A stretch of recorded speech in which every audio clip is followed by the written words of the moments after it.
শুরুতে যে কথাটা বলা দরকার, এই ভিডিওর মধ্যে বেশ কিছু স্টককে নিয়ে আলোচনা করছি যে স্টকগুলো কিন্তু প্রচন্ড রিস্কি। প্রত্যেকে নিজেরা অ্যানালিসিস করে তবে সেই স্টকগুলোতে কিন্তু এন্ট্রি নেবে, না হলে এন্ট্রি নেবে না। This video is only for educational purpose, not any buy or sell recommendation. আমি যেসব স্টকগুলোর কথা বলছি সেগুলো 52 উইক লো এর কাছে চলে এসছে, ফলে এগুলো ফান্ডামেন্টালি স্ট্রং। আগেও বহুবার দুর্দান্ত রিটার্ন দিয়েছে, অথচ এইগুলো নিফটি যেখানে পতন ঘটেছে সেই সিচুয়েশনে এই সব স্টকগুলো আমাদেরকে একটা বিশাল অপরচুনিটি তৈরি করতে পারে, অথচ কেউ নিজেরা রিসার্চ করে তবে এটাতে এন্ট্রি নেবে। প্লাস ডোমেস্টিক ইন্স্যুরেন্স ইনভেস্টর কিংবা এফআইআই কিনছে মানে স্টকগুলো যে ফ্যান্টাস্টিক স্টক, তারাও ভুল হতে পারে, যে কেউ ভুল হতে পারে, ইনফ্যাক্ট আমিও ভুল হতে পারি। নিজেরা অ্যানালিসিস করে তবে কিন্তু সব জায়গায় নেবে। তো সুতরাং কোন রকম ভাবে কেনার আগে বারবার দেখে নেবে, দেখে তবে নেবে। তো আসা যাক আজকের ভিডিও থেকে। একই জায়গায় দাঁড়িয়ে রয়েছে বিগত, আমরা দেখতে পাচ্ছি বিগত 5 দিন ধরেও সেই একই চার্টে দাঁড়িয়ে রয়েছে, অর্থাৎ 23,170 যেখানে আজকে ভ্যালু দাঁড়িয়ে রয়েছে 23,170, এবং বিগত 5 দিনে প্রায় ফ্ল্যাট মুভমেন্ট চলছে। এবং যদি এক মাসে দেখি আমাদের রিটার্ন নেগেটিভ 3% মতো, মানে একটা ফ্ল্যাট মুভমেন্ট কিন্তু কনস্ট্যান্টলি করে চলেছে। তার রিজন কি কি রয়েছে এটা নিয়ে আগেও বলেছিলাম একবার। এই সিচুয়েশন যেখানে রয়েছে পজিটিভ এখনো তেমন কোনো খবর কিন্তু দেখানো যাচ্ছে না। যেরকম সিচুয়েশন দাঁড়িয়ে রয়েছে সেটা হচ্ছে Q3 রেজাল্ট খুব বেশি আর্নিং পজিটিভ দেখা যাচ্ছে না। এফআইআই কন্টিনিউয়াসলি সেল করে চলেছে, প্রতিদিন কন্টিনিউয়াস সেল করে চলেছে। তৃতীয় ব্যাপার সেটা হচ্ছে রুপি যে উইক, এখনো পর্যন্ত সেই জায়গা পজিটিভ আসতে পারেনি। এই জায়গাগুলো যতক্ষণ পর্যন্ত ক্লিয়ার না হবে ততক্ষণ পর্যন্ত কিন্তু কোনো এক্সপেকটেশন আমরা করতে পারবো না যে বিরাট কোনো চেঞ্জেস হবে। জায়গাটা আসছে, প্রথম হচ্ছে নিফটি সিচুয়েশন দাঁড়িয়ে রয়েছে 23,159, অর্থাৎ একদম ফ্ল্যাট মুভমেন্ট চলছে, কনস্ট্যান্টলি ফ্ল্যাট হয়ে চলেছে এবং সাইড ওয়েভ মুভমেন্ট এটাকে বলে, এরকম মুভমেন্ট চলছে। বিগত 6 মাস ধরে আমাদের নেগেটিভ 6% রয়েছে, কিন্তু নিফটি 50 সিচুয়েশন দেখে কিন্তু আলটিমেটলি বোঝা যাচ্ছে না আলটিমেটলি কোথায় যাচ্ছে, কারণ অলরেডি পোর্টফোলিওগুলো ম্যাক্সিমাম নেগেটিভ। অনেকের আজকে দেখতে পাচ্ছি এখন এই মুহূর্তে নিফটি কিন্তু 23,163 রয়েছে। বিগত 6 মাস ধরে আমাদের নেগেটিভ 5%, একটা সাইড ওয়ে মুভমেন্ট চলছে এবং এর এখন খুব চটপট এর থেকে কিন্তু কোনো রেহাই পাওয়ার কোনো সম্ভাবনা নেই। এবং আজকে দাঁড়িয়ে আছে একদম স্টার্টিংই হয়েছে যে সময় থেকে একদমই পুরো নেগেটিভ দেখাচ্ছে মুভমেন্ট। এখন অনেকে যারা পোর্টফোলিও রেখে দিয়েছো, পোর্টফোলিও যে স্টকগুলো রেখেছো সেগুলো কিন্তু অনেকটাই নেগেটিভ দেখাচ্ছে, কারণ এই সিচুয়েশন এখন যে অবস্থা দাঁড়িয়ে রয়েছে তাতে কিন্তু খুব বেশি পজিটিভ। এইরকম মোমেন্টে আজকে বেশ কিছু স্টক এই সিচুয়েশনে কনস্ট্যান্টলি কারেক্টেড হয়ে চলেছে। তো এইরকম অবস্থাতে স্টকগুলো একদম 52 উইক লো এর কাছে চলে এসছে। তাহলে আমরা এরকম ধরনের স্টকগুলোকে নিয়ে আলোচনা করব যেগুলো ফান্ডামেন্টালি স্ট্রং রয়েছে, প্লাস 52 উইক লো এর কাছে রয়েছে, এবং স্টকগুলো আমাদেরকে ভবিষ্যৎ একটা পজিটিভ জায়গা দেখাতে পারে এবং অতীতে এগুলো রিটার্ন দারুণ দিয়ে এসছে, এদের বিজনেস গুলো ভালো।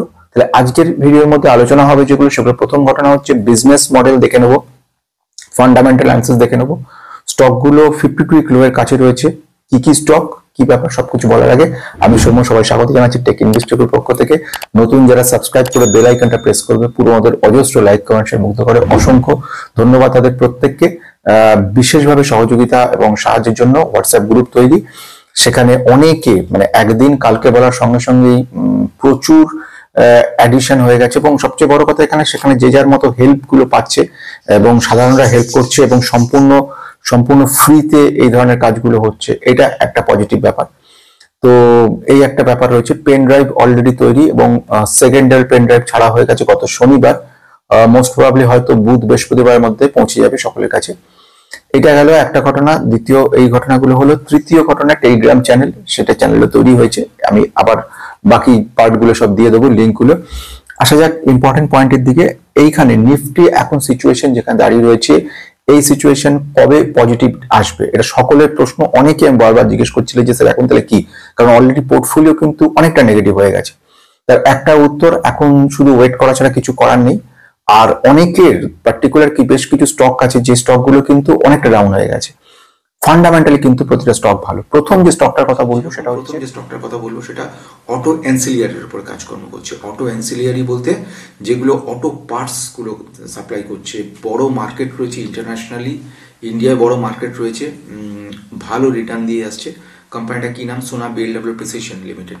এই কোম্পানিটা কিন্তু আজকে এই মুহূর্তে দেখতে পাচ্ছি আমরা 541 এই মুহূর্তে দাঁড়িয়ে রয়েছে। আমাদের 510 হচ্ছে আমাদের 52 উইকলি, অর্থাৎ সব থেকে একটা সুন্দর ফ্যান্টাস্টিক জায়গায় রয়ে গেছে। স্টকটা 515 থেকে কিছুটা চেঞ্জ হয়ে 537 এসছে। শুরুতে একদমই নিচে ডাউন 515 থেকে স্টার্ট করেছিল। স্টকটা কন্টিনিউ পড়ে চলেছে এবং গত এক মাসে 10% মতো, 6 মাসে 22% মতো, 1 বছরের রিটার্ন আমি 5 বছর থেকে আমি দেখাতে চাইছি অনেকটা পড়েছে, প্রায় 30% মতো কিন্তু ডাউন হয়ে গেছে যারা এই মুহূর্তে কিনেছিলে অ্যাপ্রক্সিমেট 735-এ। তো স্টকটার যদি একটু ফান্ডামেন্টাল দেখি, মিড ক্যাপ লেভেলের কোম্পানিটা যেটা লার্জ ক্যাপের দিকে পৌঁছেছে, এই মুহূর্তে স্টক P56 রয়েছে এবং ইন্ডাস্ট্রিজ P27 রয়েছে। এখানে কতগুলো মিথ রয়েছে, কতগুলো বিষয় রয়েছে। ভ্যালুয়েশন শুধু যারা অনেকে দু একজন বলছিলে, আমার আগের ভিডিওতে ট্রান্সফরমারের উপর ভিডিওটা বানিয়েছিলাম, যদি না দেখে থাকো তাহলে দেখে নেবে, সেখানে খুব সুন্দর ভিডিওটা। সেখানে অনেকে বলছিলে যে ভ্যালুয়েশন হাই রয়েছে, কিন্তু শুধু পি দেখে কোনো স্টকের ভ্যালুয়েশন তৈরি করা যাবে না। যদি সেটা করা যেত তাহলে সমস্ত অনেকই গভর্নমেন্ট বা পাবলিক সেক্টর স্টক রয়েছে যেগুলো আন্ডার পারফর্ম, চিরকালই আন্ডার পারফর্ম রয়ে গেছে, সেগুলোর পি কিন্তু খুব সস্তায়। পি দেখে কখনো দেখবে না। আর যেগুলো ভ্যালুয়েবল স্টক সেগুলো কোনোদিনই পি কিন্তু কমে পাবে না। যেমন সেমিকন্ডাক্টর স্টকগুলোর মধ্যে এর পরে আসবো সেমিকন্ডাক্টর স্টককে নিয়ে। তার প্রথম আমরা সোনা বিএলডব্লিউ দেখে নিলাম। Sona BLW return on capital employed 24, return equity 20.9, sales growth 3 বছরে 26%, সেলস গ্রোথ 5 বছরে 35%। অথচ কোম্পানিটা আমাদেরকে কিন্তু তেমনভাবে রিটার্ন দিচ্ছে না। যদি দেখো এই অবস্থাতেও আমাদের যদি লাস্ট সেলস গ্রোথ দেখবে 5 বছরে 35%, অথচ আমি যদি 3 বছরে দেখে নিই 27% আমাদের গ্রোথ দিয়েছে, 3 বছরে প্রফিট হয়েছে 32%, অথচ স্টক প্রাইস দেখো মাত্র -5%। বুঝতে পারছো, তোমার কোম্পানিতে সেলস গ্রোথ খুব ভালো রয়েছে, তোমার কোম্পানিতে প্রফিট খুব ভালো রয়েছে, আর কি চাই? রিটার্ন ইকুইটি, যেটা থেকে একটা ম্যানেজমেন্ট কত ভালোভাবে বুঝতে পারে কোম্পানির সম্পর্কে, অথচ সেই কোম্পানিটারই আমি দেখতে পাচ্ছি স্টক প্রাইস রয়েছে 5%। এটাকে তাহলে তুমি কি বলবে? হয়ে গেল ফার্স্ট কোম্পানি। আমরা চলে আসবো সেকেন্ড কোম্পানি থেকে, আরেকটা ফ্যান্টাস্টিক কোম্পানি। এই কোম্পানিটার নাম আমরা কি জানবো, সেই কোম্পানিটা কোথায় কাজে লাগে সেটাও খুব ইন্টারেস্টিং। ইন্টেরিয়র ডেকোরেটিং এর উপর কোম্পানিটা সিরামিক টাইপের যে পার্টসগুলো তৈরি করে কোম্পানি, দুর্দান্ত, অথচ সে কোম্পানিটা রিটার্নটা ভালো দিচ্ছে না। তাহলে সেইটাকে আমরা কি বলবো, কোন company? Somany ceramics. Somany ceramics কিন্তু 5 বছর রিটার্ন আমাদের দিয়েছে 141%, খুব ভালো কথা। 1 বছর রিটার্ন কিন্তু -21%, কনস্ট্যান্টলি পড়ে চলেছে। বিগত 6 মাসে আমরা দেখছি 31%, এবং এই কন্টিনিউয়েশন চলছে। আজকে মার্কেটে 525 হচ্ছে লো, 52 উইক লো। এই কিন্তু সমানে 52 উইক লোকে টাচ করে করে চলছে বহুদিন ধরে। অর্থাৎ কোম্পানিটা এই মুহূর্তে প্রতিবারই কিন্তু 52 উইক লোকে টাচ করতে করতে চলেছে।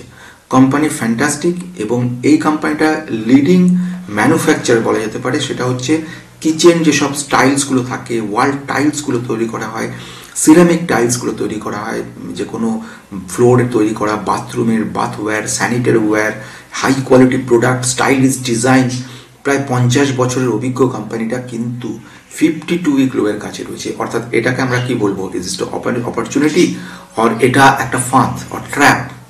তো বোঝা গেল এটা কোম্পানি। আমি যদি দেখি যে কোম্পানিটার কাছে চলে এলাম, কোম্পানি ইন্টারেস্টিং যেটা বলছি, এদের কিন্তু বেসিক্যালি সিরামিক টাইলসের ওপর স্পেশালাইজড এরা, এবং পালিশ করা ভেট্রিফাইড টাইলস সেগুলো ইউজ করে। গ্লেজ টাইলসগুলো ঘরে সাজানোর জন্য বা ঘরের মেঝেতে কাজে লাগানো হয়, অফিসের মেঝেতে কাজে লাগানো হয়, বড় বড় কমপ্লেক্সে কাজে লাগানো হয়, ফলে এদের বিজনেস কোনোদিনই কমবে না। বাথওয়্যার, স্যানিটারি ওয়্যার, এগুলোতেও এদের কিন্তু, বা বাথরুমে যে ফিটিংসগুলো করা হয় সেগুলোতেও এদের জুড়ি মেরা ভার, এবং তোমাদের কিছু না কিছু প্রত্যেকের বাড়িতে এই প্রোডাক্ট থাকবেই থাকবে। কোনো ট্যাপ কল হোক বা আদার যে বাথওয়্যার্স যেগুলো রয়েছে সেগুলো ভালো। এই কোম্পানিটা মিনিমাম, অর্থাৎ যাকে বলছি আমরা স্মল ক্যাপ কোম্পানি থেকে মাইক্রো ক্যাপ কোম্পানিটা চলে আসা কোম্পানির পি হচ্ছে 27.2, আর ইন্ডাস্ট্রিজ পি 36.6, অর্থাৎ এখানেও একটা অপরচুনিটি তৈরি করছে। Return on capital employed 14, return equity 12.9। এই রিটার্ন ইকুইটি কি, ক্যাপিটাল এমপ্লয়েড কি, ডেট টু ইকুইটি রেশিও কি, সমস্ত রকম জিনিস প্লাস ভ্যালুয়েশন, কোনো একটা স্টককে কিভাবে ভ্যালু করবে, শুধু পি নয়, অন্যান্য অনেকগুলো প্যারামিটার থেকে সবগুলো কিন্তু আমি ফান্ডামেন্টালে আলোচনা করেছিলাম। মেম্বারশিপ দেখতে পারতে, এখন মেম্বারশিপ বন্ধ আছে, তো পেন ড্রাইভের মাধ্যমে এই সমস্ত ভিডিওগুলো 20-25টা ভিডিও আমি প্রত্যেককে দিয়ে দিচ্ছি। যদি কেউ উৎসাহ থাকো তাহলে অবশ্যই আমাকে মেল করবে। আমি এটা বাকি সব পরে আসছি, ইমিডিয়েটলি এই ক্ষেত্রে আসছি। প্রোমোটার হোল্ডিং 55% রয়েছে। আমি যদি দেখি একটা কম্প্যারিজনের জায়গায়, এখানে দেখবে কম্পাউন্ডেড সেলস গ্রোথ যেরকম রয়েছে বিগত 3 বছরে 16%, বিগত 5 বছরে 9%, সেলস গ্রোথ মিড লেভেলে, প্রফিট গ্রোথ সেলসের থেকে বেটার আসছে 13-12%, অথচ 3 বছর রিটার্ন আমরা দেখতে পাচ্ছি -14%। রিটার্ন অন ক্যাপিটাল এমপ্লয়েড সুন্দর রয়েছে 2 ডিজিটে। এটা আমাদের কাছে কিন্তু একটা অবাক ব্যাপার। তো বোঝা গেল, তাহলে এইটা একটা বড় সুযোগ আমাদের কাছে রয়েছে। আচ্ছা, ডেট টু ইকুইটি রেশিও, এটা দেখেও কিন্তু খুব সুন্দর বোঝা যায় এই মুহূর্তে এগুলো সব লুক্রেটিভ জায়গা রয়েছে, ফলে এগুলো আমাদের কাছে একটা অপরচুনিটি তৈরি করছে। চলে আসবো, এটাও ফ্যান্টাস্টিক কোম্পানি। এই কোম্পানিটা সেমিকন্ডাক্টরের উপর কাজকর্ম করে এবং প্রিন্টেড সার্কিট বোর্ডের উপর কাজ করে। ফ্যান্টাস্টিক কোম্পানি, অথচ কোম্পানিটা কিন্তু আমাদেরকে একদমই নিরাশ করে দিচ্ছে। অনেকে ইনভেস্টেড রয়েছে, আগের দিনেও কথা বলছিলাম কোম্পানিটাকে নিয়ে, অনেকে ফ্রাস্ট্রেটেড, তাহলে কি করব এখন, তাহলে এক্সিট করে যাব কিনা, কি করা উচিত। তাহলে সে কি কোম্পানিটার নাম, কোম্পানিটা সায়ান্ট টেকনোলজি। সায়ান্ট কিন্তু দেখতে পাচ্ছি আমাদের আজকে দারুণভাবে পতন ঘটেছে। মানে এই পতনটা হচ্ছে 15%, মানে আনবিলিভেবল পতন হয়ে 52 উইক লো হচ্ছে 1491, আর এ এখন 1425-এ চলে গেছে। মানে 52 উইক লোকে কিন্তু টাচ করে আরও নেমে গেছে। অথচ কোম্পানির ফিউচার গ্রোথ অসম্ভব ভালো রয়েছে। এটা একটা মাল্টিন্যাশনাল টেকনোলজিক্যাল কোম্পানি, যে কোম্পানিটা manufacturing, engineering, data analytics, network operation এর উপর কাজকর্মগুলো করে। কোম্পানি কিন্তু বহুদিনের পুরনো কোম্পানি, 1991 থেকে কোম্পানিটা কাজ করছে। কোম্পানির যদি ফান্ডামেন্টালটা একবার দেখে নাও, এটা কিন্তু অ্যারোস্পেস ডিজাইনের উপর কাজ করে। ওয়ার্ল্ডের লিডিং আউটসোর্সিং কোম্পানি বলছে সায়েন্ট টেকনোলজি। টপ 30টা যে কোম্পানি রয়েছে আউটসোর্স করছে ওয়ার্ল্ডের, তার মধ্যে একটি অন্যতম।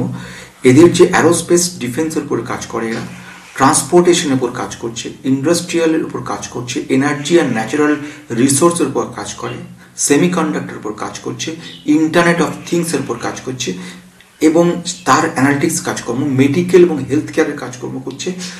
এছাড়া কমিউনিকেশনের কাজকর্ম করছে, ডিজাইন লেড ম্যানুফ্যাকচারিং, যেরকম ডিজাইন অনুযায়ী যেসব বোর্ডগুলো তৈরি হবে, কী ধরনের কাজ হবে, সেই সমস্ত উপর কাজ করা। ইউকে, ইউএসএ, অস্ট্রেলিয়া, কানাডা, জার্মানিতে, জাপানে এদের প্রচুর কাজ রয়েছে। প্রচুর বিজনেস গ্রোথ অসম্ভব ভালো রয়েছে। ট্রান্সপোর্টেশনের মধ্যে রেল এবং অ্যারোস্পেস, মানে অ্যারো, তার উপরে 31% এদের কাজকর্ম রয়েছে। কানেক্টিভিটি, ফাইবার নেটওয়ার্ক, ওয়্যারলেসে 23% রয়েছে, হেলথ কেয়ারে 18% রয়েছে, সাস্টেনেবিলিটি বলে মাইনিং, ইউটিলিটি বা এনার্জি, এগুলো 28% কাজকর্ম করছে। Fantastic company. রিসার্চ অ্যান্ড ডেভেলপমেন্টের প্রচুর খরচা রয়েছে। বড় বড় কোম্পানির সঙ্গে কাজকর্মগুলো রয়েছে। Centre of excellence in marine and ship builders, এর সঙ্গে কিন্তু যাকে বলা হয় MOU করা, মেমোরান্ডাম অফ আন্ডারস্ট্যান্ডিং, এগুলো করা রয়েছে। কোম্পানিটার যথেষ্ট ভালো কোম্পানি, অথচ কোম্পানি কিন্তু আজকের দিনেও 52 উইক লো যেটা, সেটাকেও ছাড়িয়ে গেছে, 15% ডাউন হয়ে গেছে কোম্পানিটা। কিন্তু আমি যদি দেখি আমাদের প্রফিটেবিলিটিতে, অপারেটিং প্রফিটে অ্যাপ্রক্সিমেট 278 কোটি রয়েছে। আমি যদি অপারেটিং প্রফিট মার্জিন দেখি, দেখব 14% রয়েছে, গত বছরের তুলনায় কম, গত কোয়ার্টারের তুলনায় কম। যদি নেট প্রফিটের আগে আমরা এবিটা দেখি, প্রফিট বিফোর ট্যাক্স দেখে নিই, গত বছরে ছিল 200 কোটি, সেটা এবছরে 174 কোটি হয়েছে। গত কোয়ার্টারে ছিল 254, অর্থাৎ সব দিকে দেখতে গেলে কিন্তু কোয়ার্টার অন কোয়ার্টার এবং ইয়ার অন ইয়ার বোধ ক্ষেত্রেই কিন্তু আমরা দেখতে পাচ্ছি, দুটোতেই কিন্তু আমরা একটা নেগেটিভিটি দেখতে পাচ্ছি। এটা একটা ব্যাপার রয়েছে। নেট প্রফিটের ক্ষেত্রে সেই ইম্প্যাক্টটা পড়েছে। 153 কোটি গত বছরে ছিল, সেটা এবছরে 128 কোটি হয়েছে, গত কোয়ার্টারের থেকেও খারাপ হয়েছে, ঠিক আছে। কিন্তু কোম্পানির বিজনেস গ্রোথ কিন্তু যথেষ্ট ভালো রয়েছে, ফিউচার এক্সপেকটেশন খুব ভালো রয়েছে। তো এই মুহূর্তে এই সব কোম্পানিগুলো আমাদেরকে কিন্তু একটা পজিটিভ জায়গায় চলে আসবো। পরের স্টকটার দিকে, পরের ইন্টারেস্টিং স্টক, এই স্টকটাও কিন্তু প্রিন্টেড সার্কিট বোর্ডের উপর কাজকর্ম করে। এবং স্টকটার কি নাম? স্টকটা হচ্ছে সায়ান ডিএলএম। সায়ান ডিএলএম অনেকেই ইনভেস্ট করেছিল এবং স্টকটা অনেকটা ডাউন হয়ে গেছে। আমরা যদি দেখি 5 বছর রিটার্ন কিচ্ছু দেয়নি, জিরো। এবং স্টকটা কনস্ট্যান্ট পড়তে পড়তে প্রায় 40%-এর মতো ডাউন হয়ে গেছে। আজ 52 উইক লো হচ্ছে 503 টাকা, এ কিন্তু রয়েছে 506। মানে ব্যাপার হচ্ছে কি, no buy or sell recommendation, this video is only for education purpose. কিন্তু এখানে একটা জিনিস বক্তব্য রয়েছে, সেটা হচ্ছে ইন্টারেস্টিং। সেটা কোনো স্টক যেগুলো ফান্ডামেন্টালি ভালো হয় বা বিজনেস খুব ভালো রয়েছে, সেগুলো কিন্তু একটা অপরচুনিটি তৈরি করে আমাদেরকে যে ভবিষ্যতে ভালো করার। তাহলে এটা একটা জিনিস বোঝা যাচ্ছে। কোম্পানিটার এই মুহূর্তে যদি ফান্ডামেন্টালি চলে যায়, কোম্পানিটার মার্কেট ক্যাপ রয়েছে 4,000 কোটি, অর্থাৎ একদমই micro cap small cap company বলা যেতে পারে। P62 রয়েছে, ইন্ডাস্ট্রিজ পির সঙ্গে এক পার রয়েছে। যদি এই লেভেলে অন্যান্য সমস্ত স্টকগুলোকে দেখার চেষ্টা করো পিমসে গিয়ে, যেমন হনিওয়েল বা সিরমা এসডিএস, কিংবা দেখি আমরা সেন্ট্রাম বা আদার্স, আমরা দেখব এর পি কিন্তু তুলনামূলকভাবে 61 অর্থাৎ 61.98 একটা অ্যাভারেজ বেটার জায়গায় রয়েছে। রিটার্ন ইকুইটি ক্যাপিটাল এমপ্লয়েড যথেষ্ট ভালো জায়গায় রয়েছে। ঋণের পরিমাণ খুব কম রয়েছে। সেলস গ্রোথ 3 বছরে 23% এবং 5 বছরে 19% রয়েছে। কোম্পানি যথেষ্ট ভালো। কোম্পানির বিজনেস গ্রোথ যেটা রয়েছে, বিজনেস রয়েছে ইন্টিগ্রেশন, টেস্টিং, ম্যানুফ্যাকচারিং, ইলেকট্রনিক কম্পোনেন্টগুলো, যেটাকে বলছি এলইডি কম্পোনেন্ট বা অরিজিনাল ইকুইপমেন্ট ম্যানুফ্যাকচার, ওইএম বলে, অ্যারোস্পেস ডিফেন্সের উপরে সেসব কাজকর্মগুলো করা, ইলেকট্রনিক ইনস্ট্রুমেন্টগুলো করা। বড় বড় কাস্টমার রয়েছে India, Europe, north America, China এবং জাপানে রয়েছে। কোম্পানির বিজনেস যদি দেখো, সেখানেও বিজনেস যথেষ্ট ভালো। প্রিন্টেড সার্কিট বোর্ডের উপরে অ্যাসেম্বল লেভেলে কাজকর্ম করে। কেবল হার্নেস ক্যালকুলেট, কেবল হার্নেসের যেরকম ইলেকট্রিক্যাল কেবলস, ওয়্যারস, সেগুলো কাজ করে। বক্স বিল্ড যে ইনস্ট্রুমেন্টগুলো, সেগুলো তৈরি করা। ক্রিটিক্যাল ইনস্ট্রুমেন্ট বলা ককপিটে লাগে বা ফ্লাইটের ক্ষেত্রে লাগে, সেগুলো ওরা তৈরি করে। খুব হাইলি প্রিসিয়াস ইনস্ট্রুমেন্ট তৈরি করে। রেভিনিউ আসছে প্রিন্টেড সার্কিট বোর্ড থেকে 70%, যেটা খুব ইন্টারেস্টিং। এবং বক্স বিল্ড থেকে 25% এবং কেবল থেকে 2% এবং মেকানিক্যাল আদার পার্টস থেকে 3% মোটামুটি আসছে। তাহলে এইটা বোঝা গেল। এবং অর্ডার বুক যথেষ্ট ভালো রয়েছে। বড় বড় ক্লায়েন্ট রয়েছে, Honeywell automation, Thales globals, ABB India, Bharat electronic limited, এছাড়াও অনেক বড় বড় ক্লায়েন্ট রয়েছে। কোম্পানির এই সময়তে যদি আমরা দেখি, লাস্ট যদি দেখে নিই সেলস গ্রোথ, প্রফিট গ্রোথের ক্ষেত্রে, আমাদের সেলস গ্রোথ দারুণ সুন্দর রয়েছে। 3 বছর 24%, প্রফিট গ্রোথ আমাদের 73%, অথচ কোনো রিটার্ন নেগেটিভ। অর্থাৎ বোঝা যাচ্ছে কোম্পানিটা রিটার্ন অন ইকুইটি কী কাজে লাগে, ম্যানেজমেন্টের কীভাবে এটাকে কাজে লাগায়, এবং এটা দেখে শুধু রিটার্ন অন ইকুইটিকে শুধু দেখে কিন্তু আমরা একটা ডিসিশন নিয়ে নিতে পারি কোম্পানিটা কোন দিকে যাচ্ছে, কতটা ভালো। সেখানে কোম্পানির একটা 2 ডিজিট রয়েছে। এগুলো সবই কিন্তু একটা পজিটিভ কথা। সবসময় আমাদেরকে বলছে যে কোম্পানিটা কিন্তু ভালো। প্রতিবারে নিজেরা অ্যানালিসিস করে নেবে, নিজের অ্যানালিসিস করে তবেই কিন্তু নেওয়ার চেষ্টা করবে। প্রোমোটার হোল্ডিং 52% রয়েছে। এফআইআই প্রচুর সেল করেছে। ডিআইআই কিন্তু 2%-এর বেশি কিনেছে এবং রিটেলারও 2% মতো কিনেছে। ক্যাশ ফ্লো নেগেটিভ রয়েছে, কিন্তু ক্যাশ ফ্লো নেগেটিভ মানে খারাপ তার কোনো মানে নেই। এদের ইনভেস্টিং অ্যাক্টিভিটিতে প্রচুর কাজ করেছে। এদের দেখতে পাচ্ছি ইনভেস্টিংয়ের মধ্যে আদার ইনভেস্টিং আইটেম প্রায় 405 কোটি টাকা মতো কিনেছে এরা। এইগুলো একটা পজিটিভ ব্যাপার। সুতরাং একবারে নেগেটিভ আমরা কখনোই বলতে পারি না। কোয়ার্টার অন কোয়ার্টারে আমাদের নেট প্রফিট দেখি, গতবারে 18 কোটি ছিল, গত বছর এবারে 16 কোটি এসছে। আর গত কোয়ার্টারে 16 ছিল, এবারেও 16 আছে। ফলে এই নেট প্রফিট খুব একটা পজিটিভ নেগেটিভ ব্যাপার আমাদের দেখাচ্ছে না। আচ্ছা, এবারে আসছি আরেকটা ইন্টারেস্টিং জিনিস, সেটা হচ্ছে sales growth. Quarterly sales growth যেটা 11.29 রয়েছে, এটাও খুব ইন্টারেস্টিং। আমরা চলে আসবো নেক্সট পয়েন্টের দিকে। সুতরাং এই কোম্পানিটা আমাদের কাছে কিন্তু একটা অপরচুনিটি বলে। কোম্পানিটার কি নাম, কোম্পানি কিসের উপর কাজ করে, একে নিয়ে অনেকে বলছিলেন। কোম্পানিটার নাম হচ্ছে কি, ZF commercial vehicle control system India limited. ভালো কথা, কোম্পানি কিন্তু আজকে এইখানে দাঁড়িয়ে রয়েছে। অর্থাৎ কোম্পানির বেসিক্যালি যে জায়গা 10,289 হচ্ছে কারেন্ট মার্কেট প্রাইস, বেশ। আর 52 উইক লো হচ্ছে 10,410। আজকে একদম 52 উইক লোকে ব্রেক করে অনেকটা ডাউন হয়ে গেছে। এবং যদি দেখি 52 উইক মানে মোটামুটি 40%-এর বেশি কিন্তু কারেক্টেড হয়ে গেছে, মানে ডাউন হয়ে রয়েছে। তো এটা একটা বিরাট বড় অপরচুনিটি বলে মনে করা যেতে পারে, যদি এর ফান্ডামেন্টালটা আমরা দেখে নিই। কোম্পানিটা কিসের উপর কাজ করে? কোম্পানি বেসিক্যালি এদের কাজকর্ম রয়েছে সেটা হচ্ছে মার্কেট লিডার বলা যেতে পারে। এটা হচ্ছে বিভিন্ন রকম অটো প্রোডাক্ট বা braking system, advance braking system, conventional breaking product, air assisted technology system, software development, এই সমস্তগুলো কিন্তু কাজ করে। হেডকোয়ার্টার রয়েছে আমাদের চেন্নাইতে। এদের যে বেসিক্যালি প্রোডাক্টগুলো আছে এদের বেশি অটো পার্টসের ওপরে, যেরকম ট্রাক, বাস, হাইওয়ে বা ডিফেন্সে কিংবা কার কিংবা ফ্লিট, এর সব কিছুতে কিন্তু ব্রেকিং সিস্টেমগুলোর ব্যাপারে কিন্তু কোম্পানিটা স্পেশালাইজড। এদের ইলেকট্রনিক স্টেবিলিটি কন্ট্রোল রয়েছে, ইলেকট্রনিক কন্ট্রোল, এয়ার সাসপেনশন রয়েছে, ওয়ার্কশপ সলিউশন বড় রয়েছে, নিউ প্রোডাক্ট লঞ্চ করছে। রেভিনিউ হচ্ছে ওইএম থেকে 49% আসছে, এক্সপোর্ট হচ্ছে 28%, আফটার মার্কেট সেলস সার্ভিস সেখান থেকে ইনকাম আসছে 12%। কাস্টমার বড় বড় রয়েছে, যেরকম অশোক লেল্যান্ড রয়েছে, টাটা ডেইমার রয়েছে, এছাড়া হচ্ছে অডি আছে, জেবিএম আছে, এসকট আছে, বিএমডাব্লিউ আছে, বড় বড় বিশাল বড় ডিস্ট্রিবিউটর রয়েছে। বিদেশের বেসিক্যালি কোম্পানিটা ইন্ডিয়ার হেডকোয়ার্টার রয়েছে ইন্ডিয়াতে। ক্যাপিটাল এক্সপেন্ডিচার প্রচুর পরিমাণে করেছে এবং 7,000 স্কোয়ার মিটারের উপর জায়গা জুড়ে এদের কিন্তু বড় একটা প্ল্যান্ট খোলা হয়েছে। পার্টনারশিপ করেছে বড় বড় কোম্পানিগুলোর সঙ্গে, খুবই পজিটিভ জায়গা। এবারে আসছে ফান্ডামেন্টালি মিড ক্যাপ লেভেলের কোম্পানি লার্জ ক্যাপের দিকে পৌঁছতে চলেছে। কোম্পানি P47 রয়েছে, স্টক ইন্ডাস্ট্রিজ P27 রয়েছে। Company return on equity fantastic, return on capital employed খুব সুন্দর, ডেপ্ট একদমই নেই, ঋণের পরিমাণ একদম শূন্য, আর প্রোমোটার হোল্ডিং 63%-এর বেশি। কোম্পানি এদিক থেকে যথেষ্ট ভালো রয়েছে। প্রোমোটার হোল্ডিং 63% রয়েছে। প্রোমোটাররা কিন্তু কনস্ট্যান্ট কিছু পরিমাণে সেল করে চলেছে। প্রতি কোয়ার্টারে ওরা 75% থেকে 67 থেকে প্রেজেন্টলি মানে এই লাস্ট কোয়ার্টারে দেখলাম 63-তে নিয়ে এসছে।